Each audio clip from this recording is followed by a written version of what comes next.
Hi, good morning, everyone. Welcome to the Captivated Series. Today's episode is a very exclusive episode with Kevin Fernandes. He is someone whom I met or happened to see when I was visiting Sala Studio once, and he had come to view the trunk show.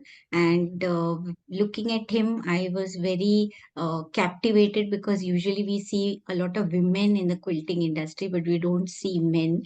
And then I followed him on Instagram and I saw that he actively makes quilts, baby quilts, and he gives talks also about quilting and its sustainability practices. So let's welcome Kevin Fernandes. Hi, Kevin. Hi, Good Vishaka. morning. Hi, Vishaka. Good morning. Thank you for having me on your podcast. It's my pleasure, and you willingly agreed to do it. So it's wonderful. So thank you. So before I start, I want to just show you a small video clipping, and then we can move forward. I'll just share my screen.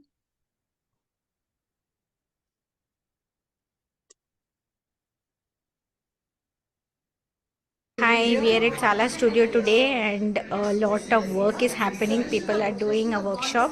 So I'm going to ask these women, quilting women over here, do you know if men quilt? Do you know a man quilter? No, Never never. encountered any. Sarita, what about you? Do you know if there is a man quilter? Haven't seen. Haven't seen. Yes. What about you? No, even I have not No, seen. only women you have Only seen women. quilting.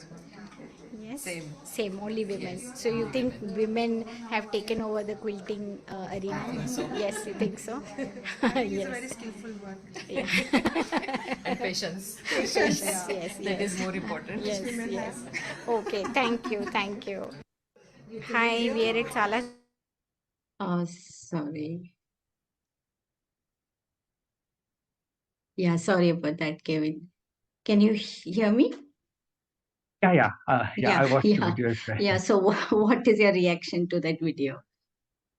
I mean, there are a lot of thoughts that I have while listening to the video, and yeah, I completely agree with what they say. Right, like it's a craft that requires a lot of patience, and patience is not a trait you associate normally with men. Yeah, And it also made me think, like in the conversation, the brief conversation we had before this, where you mentioned that there are a couple of men working in the studio, right? mm, Who actually quilting machines, who are trained as quilters. It also made me think about labor yeah, and what we acknowledge as being a quilter and yes, what we acknowledge as labor, right? yes. Because after you said that, I was thinking about it, and I actually have a quilted jacket, which I bought maybe about 10 years ago in Jaipur, Okay, from a market, right? From that Nehru Bazaar or whatever, and there were piles of quilted jackets, and there's a good chance that they were made by men, but yes, we don't call them quilters. yes, And like a lot of brands have quilts, very fancy, very exclusive kind of quilts, and we don't know what is the labor that who are the laborers who made those quilts, whether they are men, women. So at what point does one stop being a tailor and start yeah. being a quilter? Yeah, yeah. Actually, now Right? that you So say this, I am also thinking about it because I'm sure there must be many men who would be a part of the quilt industry for the masses. But yeah, we don't really acknowledge their participation in the whole thing. Yeah, yeah, yes. so there are two: the quilt industry, Hmm, and then there are hobbyists like me. hmm, And then there are probably people like you who are quilters, right? Who hmm, identify as quilters, studios and spaces. hmm. So there also seems to be a hierarchy when it Yes, comes to these kind of things, right? And then depending yes, on where you yes. are in the hierarchy, gender plays a role. Yes, yes, very, very good point, Kevin. In fact, I'm writing it down, the three things that you said. And so just tell our guests who is Kevin. I mean, just tell us a little bit about yourself, the Right? boy Yeah. who loves quilting. Yeah. So I'm from a little place by the sea called Mangalore.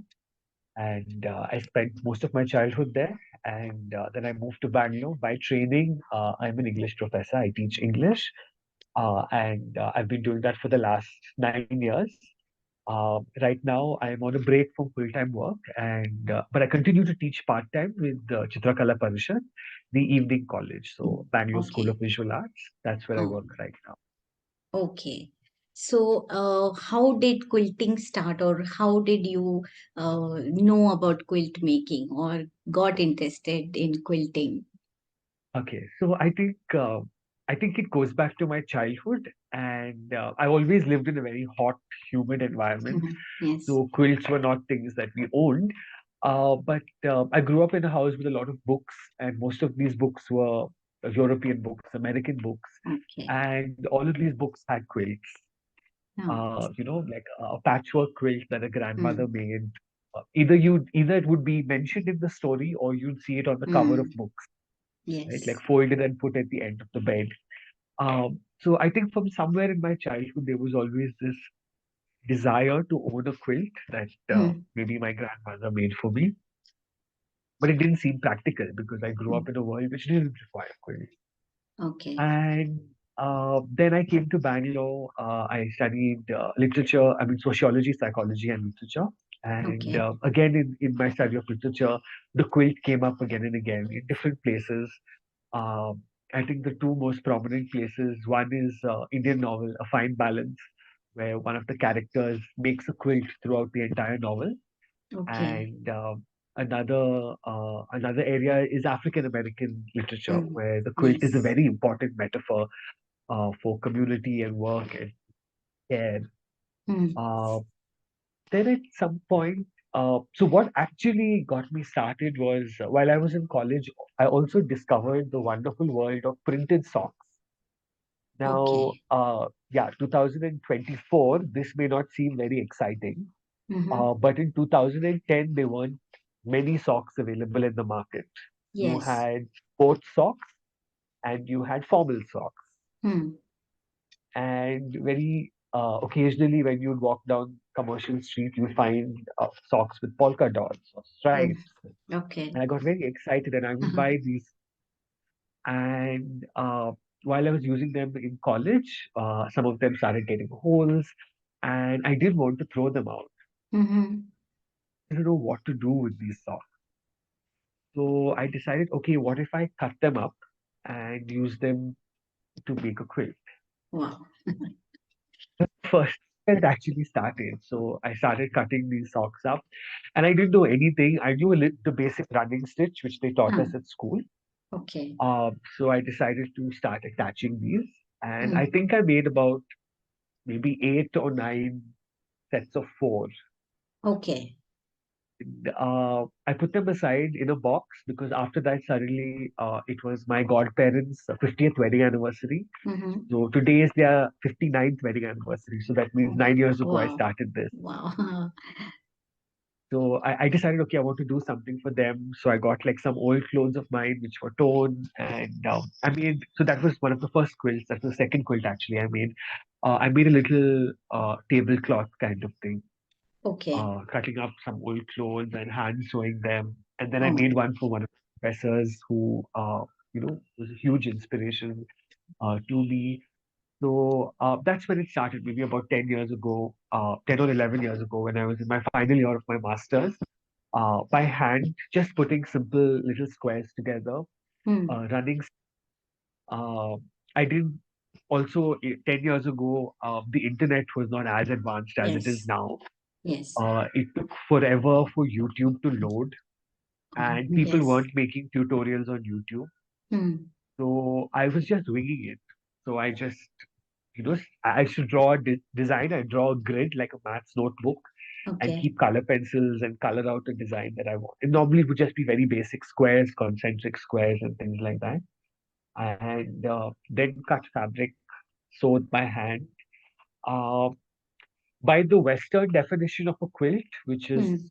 top, batting, and backing, these Yes. were not quilts because they didn't Okay. have batting.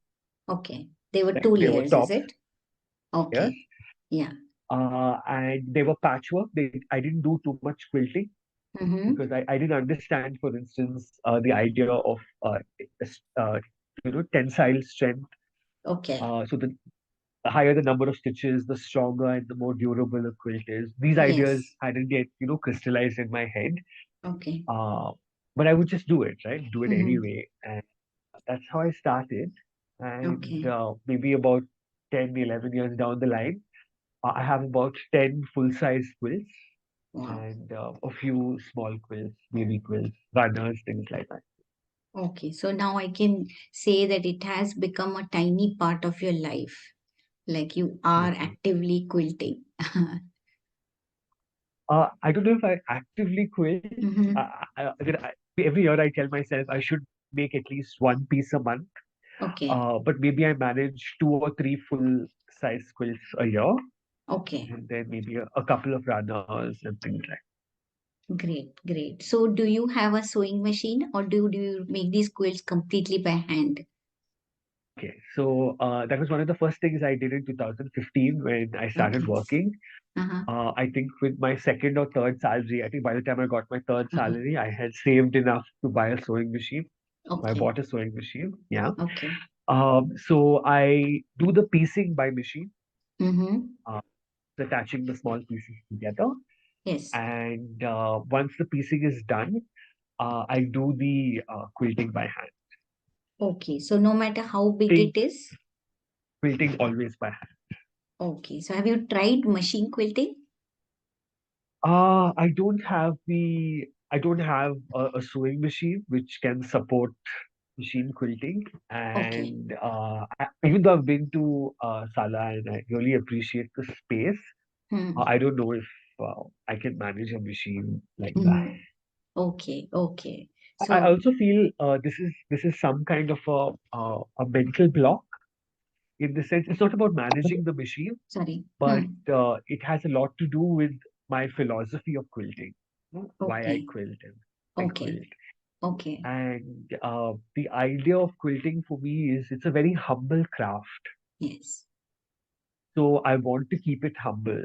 Hmm. I don't want it to become an unnecessarily expensive craft. Yes. Till a few years ago, I still used, regular chalk and scissors. Hmm. And as a teacher, I always have foot rulers at hand. So I have like regular chalk, scissors, and foot rulers. A Okay. few years ago, a friend of mine gifted me a cutting mat, a very Oh, small cutting mat, which is as big as okay. my laptops, Okay. and a rotary cutter. Okay. So, and then I bought a square ruler. So essentially, those are the only three tools I own, and Okay. I want to keep it that way. Okay. So slowly and steadily you're investing in tiny, tiny bits of quilting. So three pieces of things you have, and you're using that to make your quilts. At this point, I don't even think I want to buy anything more. I think Yes. the maximum I would do is maybe get a larger cutting mat, Okay. uh, a larger ruler. Okay. That's it, right? So, Yes. so another very interesting thing about the quilts I make is I don't use foam batting or Hmm. cotton Hmm. batting. I Okay. use two or three layers of fabric inside. Okay. Yeah, so my quilts are not like the The spongy, puffy ones. Yeah. fluffy. Yeah. Yeah. Yeah, even I don't use them because they contain amounts of microplastic or some polyester, which is not good finally. So plain simple fabric, I think a cotton fabric works well. Yeah. Yeah. Okay. So as you have got into quilting and you are making quilts, have you tried to join any classes to learn more, or the internet is your teacher, or do you know any quilters personally with whom you are taking this craft of yours ahead? I mean, the intent is if there is a novice quilter, how does he or she uh, expand in this area of learning? So I Okay. just want to ask you if you have uh, done anything like that. Yeah, okay. So, I mean, if someone's looking out for classes, I definitely, I mean, I understand Sala gives regular classes. I know that you conduct some workshops and things Yeah. like that. So there are a lot of resources on the internet Mm, as well you can mm, look towards. Personally, on my own, everything was either I figured out on my way or I picked up from watching YouTube videos. Okay. So, for instance, this wonderful discovery of hiding a knot. Yes. You stitch a few centimeters away from your first stitch, you Yes. make the stitch and then you pull the thread through, Hmm. right? So Hmm. those are these finer skills which I picked up from the internet. Okay. Uh, and sometimes, I'm not going to lie, there are evenings where I spend like half an hour, 1 hour, sometimes 2 hours just watching people quilting, right? Like Okay. watching these YouTube videos. So there are a couple of pages I follow on YouTube.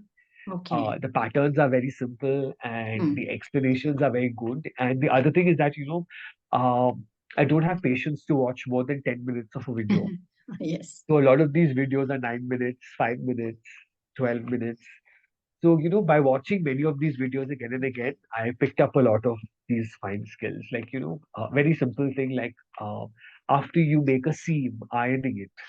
Yeah, yeah. That's what my last guest also said, that ironing is a very vital part of quilt making, which quilters usually ignore. They want to just No, yeah. finish. Yeah. So I feel these are cultural things, just Yes. to interject at this point, in the Indian context, the iron at a very subconscious level is a luxury Hmm. item. Yes. Maybe my parents' generation was the first generation that owned irons at home. Hmm. Hmm. But I think even in my parents' generation, they had large coal irons. Hmm. Hmm. Uh, and then maybe they got electric irons which require three-phase sockets and things like Hmm. that. For many of us who grow up in these kind of houses, uh, ironing is not something that you associate with craft, Yes. right? Yeah. So true. So even now, when I quilt, I will have like a whole bunch of Ah, patches that I've made or blocks. ready. Yes. Have like a huge pile. I will put the Hmm. iron on, and then I will try to iron as much as possible. And then once I'm done with the whole thing, I'll put the iron off and then, continue, make some more blocks or some more strips and then again Okay. put it on, iron everything. There's Yeah. still that reluctance to waste electricity Yeah. and, Yeah. feel it. Yeah, so true. And it's so nice to hear you talking about these things, because these days when I see the younger generation or, kids growing up, they don't think about, the word luxury. They think it's a right. Iron is a right. Taking surplus fresh fabrics, experimenting on quilting, throwing away pieces of fabrics which could be reused, so those things are worrisome when I see the next generation quilting. So, but listening to this from you is quite a refreshing thought. I mean, for me, it's always been like that with quilting, Hmm. So, when, a majority of the fabric I use is old clothes. Hmm. Um, Very recently, I have maybe over the last 2 or 3 years, I've started collecting fabric from my local tailors. Wow. Um, Okay. so that is a bit of a problem because I live in a middle to lower middle class neighborhood, Mm-hmm. and the fabrics that people give for sewing here are usually synthetic. Yes. There is a lot of polyester, a lot of Hmm. nylon, and these Hmm. are not fabrics I enjoy working with. Yes. Yes. And they're difficult fabrics to work with. So yeah.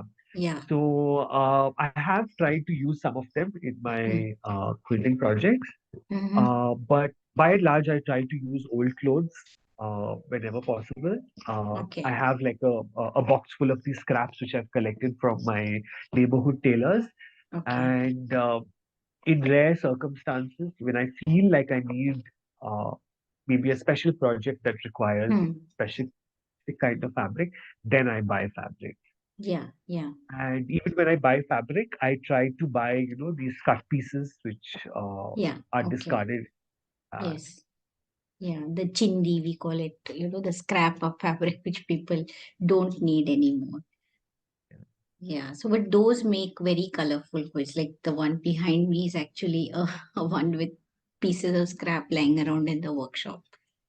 uh, Yeah, okay. So other than patchwork quilting, have you tried any other technique of quilting? Let's say applique, or other various patterns, maybe an art quilt? Okay, so I haven't. I don't know. Again, I find this category art quilt quite tricky.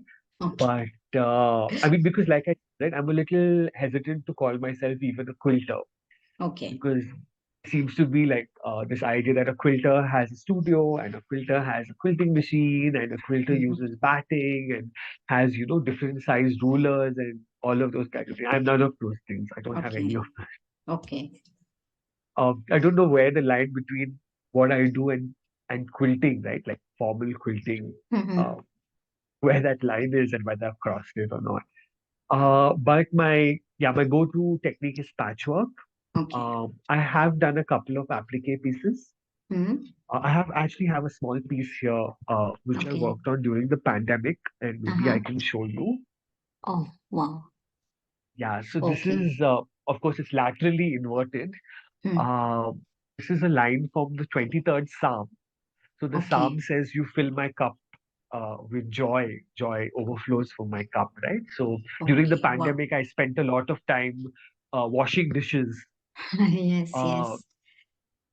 uh, my piece says, "My sink is full and my cup runneth over." Wow. Lovely. And it is like joy, love, peace, and hope. Okay. Wonderful. So, All of these are vintage fabrics. They're all old clothes. I okay. think these these two fabrics, this one Mm-hmm. and this, probably older than me. Oh, okay. Uh, yeah, they're from some pieces of fabric I found. This is from some fabric I found in my aunt's house, Okay. and this is from an old shirt. Oh, nice. Very nice. And this is a That's very nice. 19. So because I have been quilting for some time and I fall under the bracket of quilting. Uh, This is yeah, the back, sorry, which you're is an showing the old back. curtain. Yeah, Okay. it's an old curtain, children's Ah, curtain. So it has yeah, all I these can see letters and alphabets. Yeah. Yeah, wonderful. Yeah, so like I was saying, because I am in the field of quilting, I can say that you are a quilter because doing some work like this. So it's basically how an artist, has a thought and puts it on canvas. You have successfully been able to do that. A thought in your mind is actually in the form of a piece applique quilt. So I think you are very much, I think you have crossed the line between hobbyist and quilter. So it's a good thing. like, Yeah, yeah. So, what else? So, when I see this piece of yours, I also saw that you have written the lines with embroidery. So, are you into embroidery also? um, yeah, I do a little embroidery. Very often it's in my quilts itself. So Okay, I think maybe from about 2021 onwards, I have started putting my initials. So I put a KF and the year. So okay, KF 21, 22, that kind of thing. But apart from that, yeah, I have done a few small embroidery pieces. okay. And so most of my quilting and embroidery is gifts. Oh, Some of it is on clothes for myself. hmm, And what I started doing is when I give someone a gift hmm. in the form of, especially if it's a, a quilt or a runner or whatever, I write a note Okay. because there's always this fear. I remember in a conversation with someone once Hmm, when I told them that I made this quilt with scrap pieces of fabric. It was not a gift. I was just working on something. hmm, hmm. And they said I would never buy something made with someone else's old clothes. Ah, yes. And I found that quite surprising, right? But Hmm. then I realized that again, this is a cultural thing, right? In India, Yes. we're not comfortable with the idea of using something which belongs to someone we don't know, Yeah. Yeah. right? It's a class thing, right? So Yes. that's only for the poor, people who Hmm. can't afford. Hmm. Hmm. What I've started doing is when I gift someone something which is patchwork, Hmm. I write a letter, and in that letter, what I do is I list out the fabrics. Okay. So, and I tell them where these fabrics are from. Have come from. So, Okay. yeah, so I tell them where the fabrics are from. Sometimes there may be an interesting story about Hmm. when I bought the fabric. Maybe something happened that day, or I explain why I chose that particular color or that particular pattern. Okay. Uh, And so that also started after I gifted someone a quilt, and they said, the fab, like, can you tell me where you got all of these fabrics from? Okay. And then once I told them, okay, I wore this here, and this happened when I bought this, and they were like, this quilt has so much more meaning now that I know Yes, all of this. yes, yes. So I decided to do that as a practice. So whenever I give someone a quilt, I write down that. Yeah. I also uh, I enjoy either listening to music or listening to audiobooks. Mm-hmm. Uh, Sometimes I tune into these lectures online Okay. while I'm quilting. Mm. So I also make a list of all of the things that I've read or listened to while quilting, Okay. because I feel some part of that maybe percolates into the quilt The itself. quilt. Yeah. Okay. So Some of that's the something new. Yeah, I have said seen and met so many, but I first time I'm hearing it from you that you actually make a note of what you were listening to or what were uh, phases of you when you were making the quilt. So it's wonderful. Yeah. I feel it's I, I wonder if maybe when someone receives a quilt as a gift, Hmm. uh, then someone might feel that, what, it's so cheap, what a cheap gift. They Okay. made something and just given, Uh-huh. right? So I'm very scared that people will reject something that is handmade. Okay. And maybe if part of it comes from that, right? I'm Yeah. just Yeah. trying to convince the other person that, what, a lot of time and effort has Yes. gone into this, and I hope you're able to appreciate the time and Yeah. effort that I've put. That's very nice, Kevin. It's a very well thought. Yeah. Yeah, I feel, because quilting has also been a very isolating experience Hmm. in the sense, there are times when, you cancel plans because you want to finish working on them, Mm-hmm. or Yes, yes. you choose not to go out, or, Hmm. like, there are these choices that you have to make, Yes. right? And it's one thing when you're doing it commercially because it's your Hmm. job Yes. and you're getting money for it. But it's another Hmm. thing when you're doing it as an act of love or as an act of creative expression.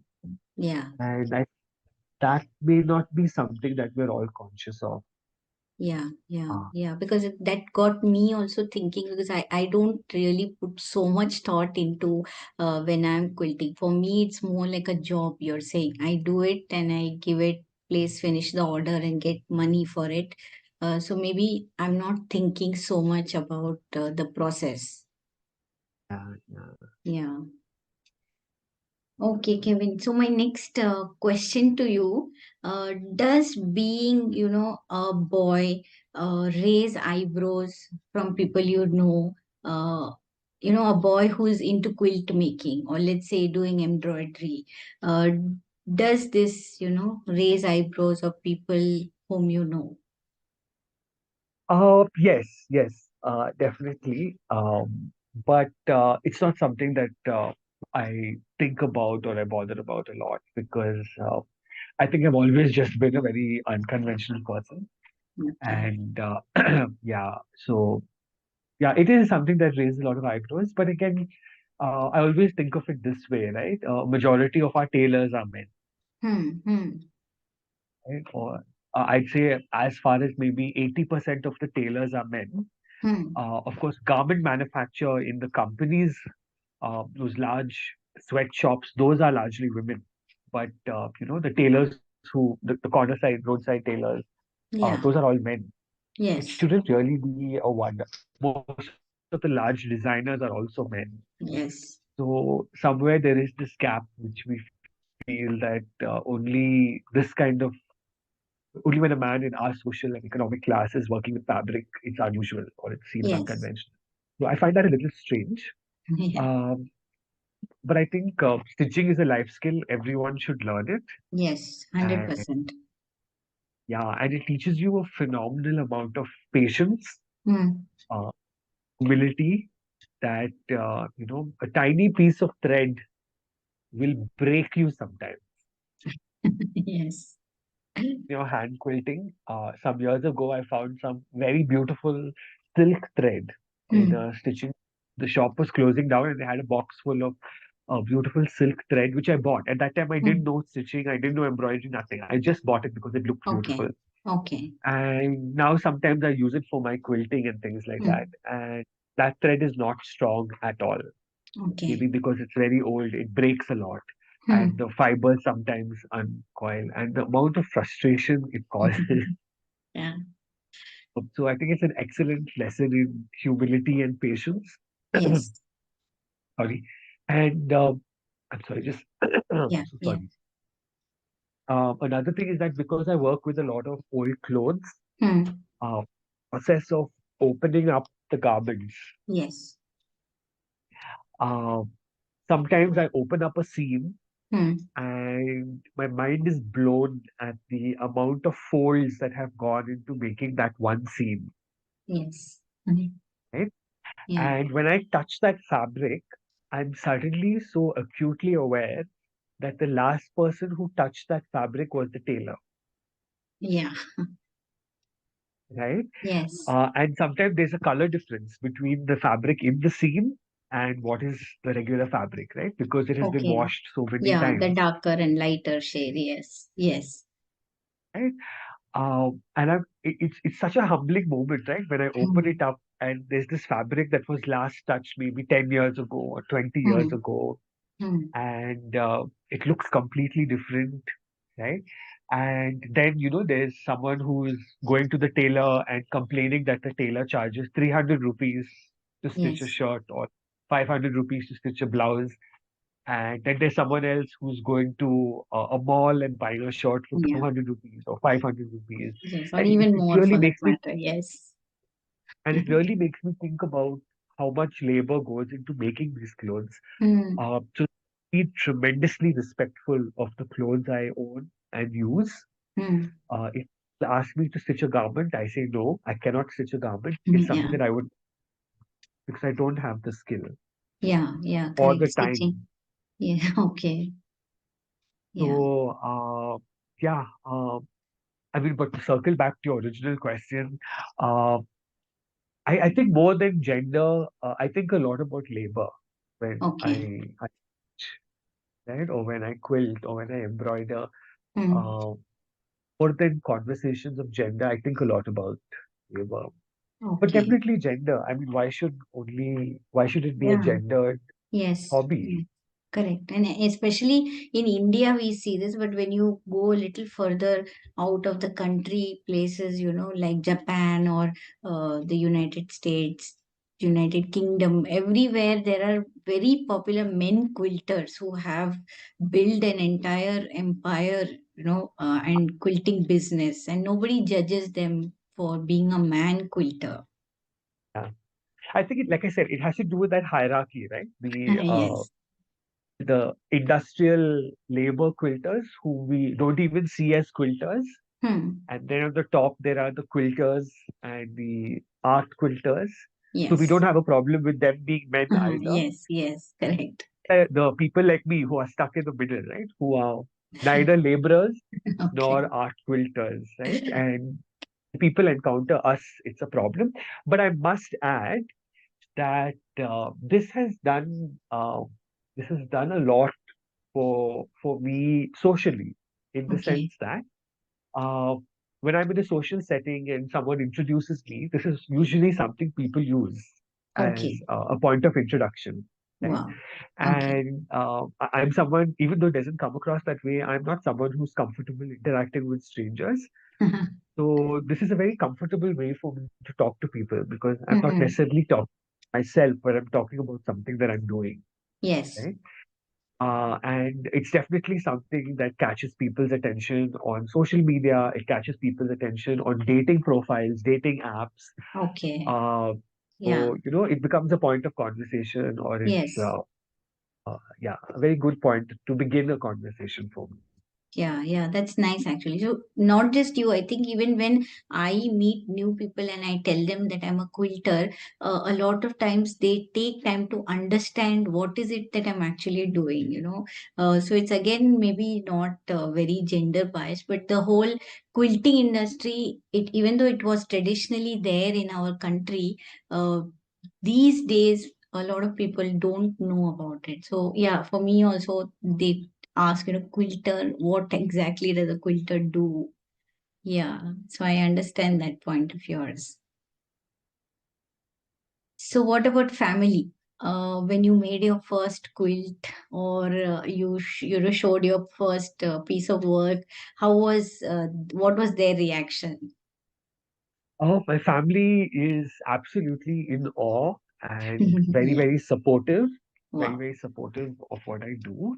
Hmm. So initially, I thought they would react the same way. They'd be like, "Oh, you're a boy. Why are you quilting?" and things like that. Hmm. But I feel that was wrong of me, Mm-hmm. given the fact that my family has always been very supportive. Okay. Um, always been very supportive, very encouraging. Both my mom, my sister, and brother, very, very supportive of this hobby. Through quilting, I've met some wonderful people whom I've grown with or whom I Hmm. share ideas with along the way. So yeah, it's been really, really wonderful, Yeah. doing this. Yeah. So family is a big support. I mean, when they are with, in the same lines, you have the freedom to take it further high. Absolutely, yeah. Yeah, yeah. And like you said in my last question, that a thread can break you. So I wanted to tell you at that time, a thread can also make you. I have, repeatedly told in many of my interviews that I was a victim of postpartum depression. And the thing that got me out of it was quilting. So I used to be Right, on my bed for hours and not wanting to get up. But a tiny thought or an idea that maybe this can be my next project would make me get up from the bed. And that's how, quilting actually made me. So that's also right. a wonderful aspect of quilt making. Yeah, definitely, right? Yeah. Yeah.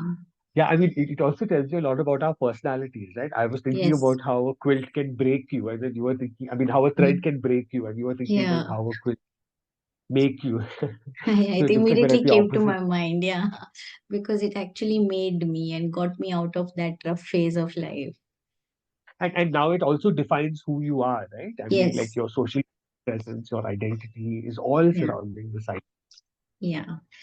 So what next for you, Kevin? In quilting, what do you want to explore in future? Um, so at this point, I have just become open to the idea of doing it commercially. Okay. Uh, when I say commercially, I don't mean like large scale work, but Mm-hmm. so two of my friends have approached me, Okay. and I've taken orders from two people, and Wonderful. I've already delivered two orders, and I'm Hmm. working on two orders. Oh. And these orders are again, like because quilting is such an integral, is such a deeply emotional and for a lack of a better word, philosophical process for me. Mm-hmm. A lot of conversation with these people. So these people, explain to me what they want and who it is for. In some cases, they tell me what colors they have in mind, and then I show them pictures of things that I like, Hmm. and then we decide on something that we both like. Okay. Uh, it's not time bound. So, for instance, one order took me about 3 or 4 months, Yes. and another I'm one, sure. another one which I'm still working on is maybe the second year that I'm working on it. Uh, yeah, just because I love the other things to come in the way, and Yes. of course the Yes. person who's commissioned the quilt has been very relaxed about it, so she's Yeah. also been panicking or anything of that sort. Okay. Uh, so yeah, I am thinking about taking it forward in that direction, like Okay. open to more commissions. Mm-hmm. Uh, because like I said, it's a process, right? Yes. A couple of months of my life goes into it. Yes. So I Yes. think that's meaningful to me as well as the person who's commissioning the project. I'm also thinking about the possibility of just making things for the sake of making them, and then if someone wants to buy them, they can buy it. Yeah. That's also a good thing. Yeah, so that's what I'm thinking of on that front, like with Okay. regards to quilting, because it's becoming difficult for me to sustain it as something with no returns. Yeah, right? yeah, Be- of course. it's not like I'm a quilt influencer where I'm putting Hmm. my pictures on Instagram and I'm getting some revenue out of it. Hmm. Uh, so there has to be some kind of tangible returns at this point, given the number of hours of effort Yes, that goes in. So yes, I think money seems like a good enough yeah, uh, yeah, trade-off. yeah. But with No, regards to technique, I would like to also try a little more applique, even okay. though it's consuming. Yeah, At some point, I would like to try machine quilting, yes, yes. You but should try that. Yes. yeah, but I don't want to try it on a quilting machine. I would like to learn to do it on a sewing machine itself. Yeah, it's quite possible on a sewing machine. There are just some technical things that you need to work on. Because I had for a very long time a simple Singer Talent machine, which is a small compact machine, and I started doing machine quilting on that. So it Okay. is quite possible. That's my answer to your question. And you should try it maybe on smaller projects, let's say a table mat and then a runner, and then you go to a baby quilt and take baby steps. I think you should be able to do it. Yeah, because that would be like a huge game changer with regards to how much Yes, time. time. Yes, very true. And sometimes we under rate ourselves, because when I see you doing hand sewing for, let's say, 2 months on a quilt, and then when you quote a price for it, I'm sure you would have underrated yourself, or not charged for the amount of time and effort you Labor. have invested.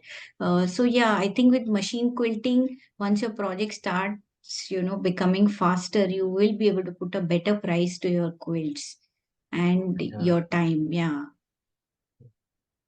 Yeah. There's And also a gap, I think, in our mindset, right? Like we hmm, feel in India, like when you pay money, it has to be hmm, perfect. yeah. That's not how hand quilting works, right? There will be Yes, imperfections, things of like that. course.